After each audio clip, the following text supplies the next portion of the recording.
BJP ಕಾರ್ಯಕರ್ತ ವಿನಯ್ ಸೋಮಯ್ಯ ಆತ್ಮಹತ್ಯೆ ಪ್ರಕರಣಕ್ಕೆ ಸಂಬಂಧಪಟ್ಟಂತೆ ಪೊಲೀಸರ ಕೈ ಸೇರಿದೆ ಈಗ ವಿನಯ್ ಮರಣೋತ್ತರ ಪರೀಕ್ಷೆಯ ವರದಿ.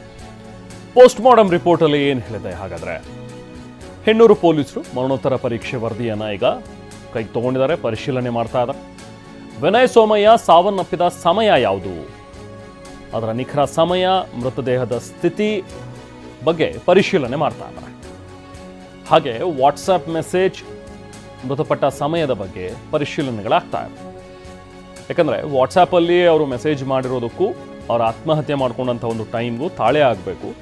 ಸೊ ಇದನ್ನು ಅವರೇ ಮೆಸೇಜ್ಗಳನ್ನು ಮಾಡಿದ್ರೆ, ಮೆಸೇಜ್ ಮಾಡಿ ಇವರು ಆತ್ಮಹತ್ಯೆ ಮಾಡ್ಕೊಂಡಿರುವಂಥದ್ದು, ಇದೆಲ್ಲದ್ರ ಬಗ್ಗೆಯೂ ಕೂಡ ತನಿಖೆಯ ಒಂದು ಭಾಗ ಇದು. ಸೊ ಹಾಗಾಗಿ ಪೊಲೀಸರು ಈಗ ಪರಿಶೀಲನೆಯನ್ನು ಮಾಡ್ತಾ ಇದ್ದಾರೆ. ಇವತ್ತು ಅಥವಾ ನಾಳೆ FSL ರಿಪೋರ್ಟ್ ಕೂಡ ಕೈ ಸೇರುವಂಥ ಸಾಧ್ಯತೆ ಇದೆ. FSL ವರದಿ ಪೊಲೀಸರ ಕೈ ಸೇರ್ತಾ ಇದೆ. ತನಿಖೆ ಮತ್ತಷ್ಟು ಚುರುಕಾಗತ್ತೆ. Mobile data, death note typing, ಇದ್ರ ಬಗ್ಗೆ ಎಲ್ಲವೂ ಕೂಡ ಮಾಹಿತಿಯನ್ನು ಪಡ್ಕೋಬೇಕು. ಇದ್ರ ಬಗ್ಗೆ ಎಲ್ಲ ಪೊಲೀಸರು ಕೂಡ ವೆಯ್ಟ್ ಮಾಡ್ತಾ ಇದ್ದಾರೆ. ಸದ್ಯ ಕುಟುಂಬ ಮತ್ತು ಕಚೇರಿ ಸಿಬ್ಬಂದಿ ವಿಚಾರಣೆಗೆ ಈಗ ಪೊಲೀಸರು ಮುಂದಾಗಿದ್ದಾರೆ. ಎಲ್ಲರ ಹತ್ರ ಸ್ಟೇಟ್ಮೆಂಟ್ಸ್ಗಳನ್ನು ತಗೊಳ್ತಾ ಇದ್ದಾರೆ. ಅದಾದ ನಂತರ ಟೆಕ್ನಿಕಲ್ ಎವಿಡೆನ್ಸನ್ನು ಇಟ್ಟು ತನಿಖೆಯನ್ನು ಮತ್ತಷ್ಟು ಚುರುಕುಗೊಳಿಸ್ತಾರೆ.